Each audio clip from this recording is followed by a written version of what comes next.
ముస్లిం సమాజంలో ఉన్నటువంటి ముస్లిం యువకులు ఏ విధంగా ఆలోచిస్తున్నారు ఈ సంస్కరణ విషయంలో.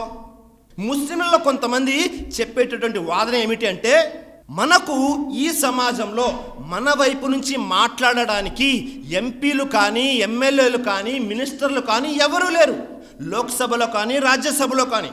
కాబట్టి ఏం చేయాలి, ముస్లింలలో రాజకీయ చైతన్యం తీసుకురావాలి, ముస్లింలందరూ కూడా రాజకీయాలలోకి రావాలి అనే వాదనని కొంతమంది చాలా బలంగా ప్రజల్లోకి తీసుకువెళ్తున్నారు.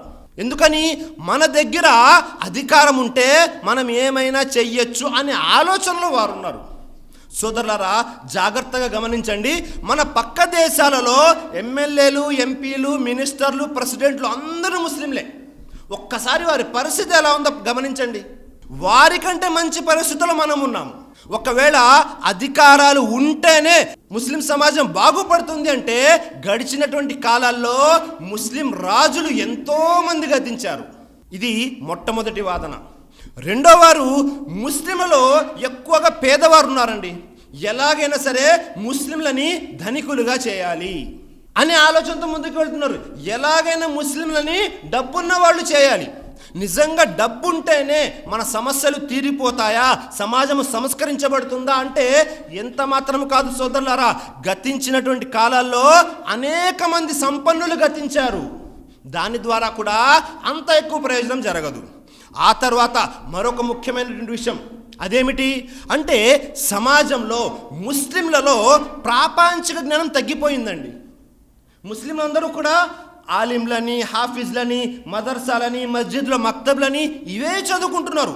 ప్రాపంచిక జ్ఞానం ఎవరూ పట్టించుకోవటం లేదు. ముస్లింలు ఎవరికి ఇంగ్లీషు సరిగ్గా మాట్లాడడం రావటం లేదు, ఆంగ్లంలో మాట్లాడడం రావటం లేదు. కాబట్టి మనం ఏం చేయాలి, ముస్లిం సమాజానికి ప్రాపంచిక జ్ఞానం ఇవ్వాలి, ఆంగ్ల భాషను ఇవ్వాలి అనే ఉద్దేశంతో పనిచేసుకుంటూ వెళ్తున్నారు. వారి ఉద్దేశము కేవలం ప్రాపంచిక జ్ఞానము. ముస్లింలందరూ కూడా ఐఏఎస్లు అవ్వాలి, ఐపీఎస్లు అవ్వాలి, డాక్టర్లు అవ్వాలి, ఇంజనీర్లు అవ్వాలి, నీట్కి ప్రిపేర్ అవ్వాలి, యూపీఎస్సీకి ప్రిపేర్ అవ్వాలి, ఇదే ఆలోచనలో ఉన్నారు. ఆంగ్లంలో అనర్గళంగా మాట్లాడగలగాలి. నిజంగానే ఈ పని చేస్తే ముస్లిం సమాజంలో సంస్కరణ, లేకపోతే సమాజంలో సంస్కరణ సాధ్యమవుతుందా అనేది ఒక ప్రశ్న. ఆ తర్వాత కొంతమంది, ఎలాగైతే బయట సమాజం వారు, వేరే మతాల వారు వారి మతస్థుల దగ్గరే వ్యాపారం చేయాలి అనే ఆలోచనలు ఉన్నారో, మనం కూడా ఏం చేయాలి, ఒక బిజినెస్ గ్రూప్ ఏర్పాటు చేసుకోవాలి. బిజినెస్ గ్రూప్ ఒకటి ఏర్పాటు చేసుకోవాలి. మన వాళ్ళ దగ్గరే కొనాలి, మన వాళ్ళకే అమ్మాలి. దాని గురించి గ్రూపులు ఏర్పాటు చేసుకోవడము, దాని మీద బాగా శ్రద్ధ చూపించి ముందుకు వెళ్ళడం, ఇదొక రకం. దీని ద్వారా కూడా ఏమైనా ప్రయోజనం ఉందా అంటే, ఇవన్నీ కూడా సోదరులారా తాత్కాలికంగా ప్రయోజనం ఇస్తున్నట్టు కనబడుతూ ఉంటుంది, కానీ దీని ద్వారా ఎంత ప్రయోజనం అయితే జరగాలో అంత ప్రయోజనం జరగదు. ఎందుకని, వీరందరూ మర్చిపోతున్నటువంటి విషయం ఏమిటో తెలుసా? మనము ఈ ప్రపంచంలోకి ఎందుకు వచ్చాము, జీవితం ఎలా గడపాలి అనే విషయాన్ని మర్చిపోతున్నారు.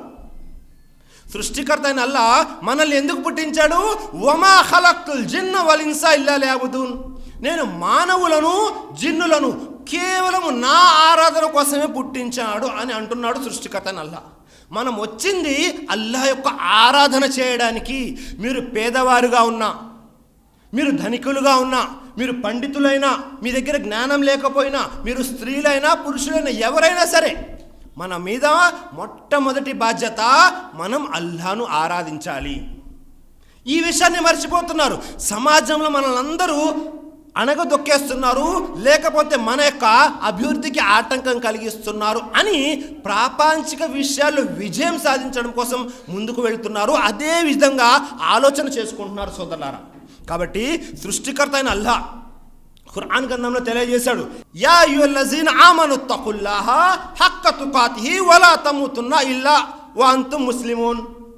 ఓ విశ్వాసులారా, అల్లాహ్కు ఏ విధంగా భయపడాలో ఆ విధంగా భయపడండి. ఒకవేళ మీరు మరణించవలసి వస్తే ముస్లింలుగానే మరణించండి. అల్లాహ్. ఒకవేళ మనకు మరణం అనేది వస్తే అది ఎలా రావాలి? ముస్లింలుగానే మరణించాలి. ఇంకా దానిలో వేరే అభిప్రాయం ఏదీ లేదు. అంటే ముందు మనలో రావాల్సింది ఏంటిది? తక్వా. మనం ముత్తకి అవ్వాలి. ఇది మొట్టమొదటిది. మీరు అరబ్బులైనా అరబ్బేతరులైనా, మీరు ఇండియాలో జీవిస్తున్నా లేకపోతే అమెరికాలో జీవిస్తున్నా, ఒకవేళ మీరు చదువుకున్న వారైనా చదువు లేని వారైనా, ఒకవేళ మీరు డబ్బున్నవారైనా పేదవారైనా, ఎలాంటి పరిస్థితుల్లో ఉన్నా, మీరు స్త్రీలైనా పురుషులైనా విద్యార్థులైనా ఉపాధ్యాయులైనా, మనందరిలో మొట్టమొదటిగా రావాల్సింది తక్వా, అల్లా పట్ల భయభక్తులు అన్న విషయాన్ని మర్చిపోతున్నారు. మనం అందరం గుర్తుంచుకోవాల్సింది ఏమిటి? ఇహలోకంలో ప్రతిదీ కూడా ఒక పరీక్ష నిమిత్తము అల్లా మనకు ప్రసాదించాడు. అది అవిశ్వాసులకు ఇచ్చిందైనా మనకిచ్చిందైనా, అది ఆస్తి అంతస్తు డబ్బులు సంతానము ఒకవేళ జ్ఞానమైన ప్రతిదీ కూడా పరీక్షా నిమిత్తమే అల్లా మనకు ప్రసాదించడం జరిగింది. కాబట్టి ఈ విషయాన్ని గుర్తుపెట్టుకోవాలి. మొట్టమొదటి విషయము, మనం ముత్తకి అయి ఉండాలి. ఎలాంటి ముత్తకి అయి ఉండాలి అంటే, ఒకవేళ మనము ఆరాధన చేస్తూ ఉన్నా, ఆచరణలో ఉన్న వ్యవహారంలో కానీ, నడవడికలో కానీ, వ్యక్తిగత సంస్కరణలో కానీ, మనము ఒంటరిగా ఉన్నా నలుగురితో ఉన్నా, మనము రాత్రిలో ఉన్నా పగటిలో ఉన్నా, మనము ఖాళీగా ఉన్నా తీరిక లేకున్నా ఉన్నా, ఒకవేళ మనము స్నేహితులతో గడుపుతూ ఉన్నా, శత్రువు మన ఎదురుగా వచ్చిన, ఎలాంటి పరిస్థితులైనా ఆ పరిస్థితుల్లో అల్లా మన నుంచి ఏం కోరుకుంటున్నాడు, ఎలా ఉండమంటున్నాడు అన్న విషయం గుర్తుపెట్టుకోవాలి సోదరులారా.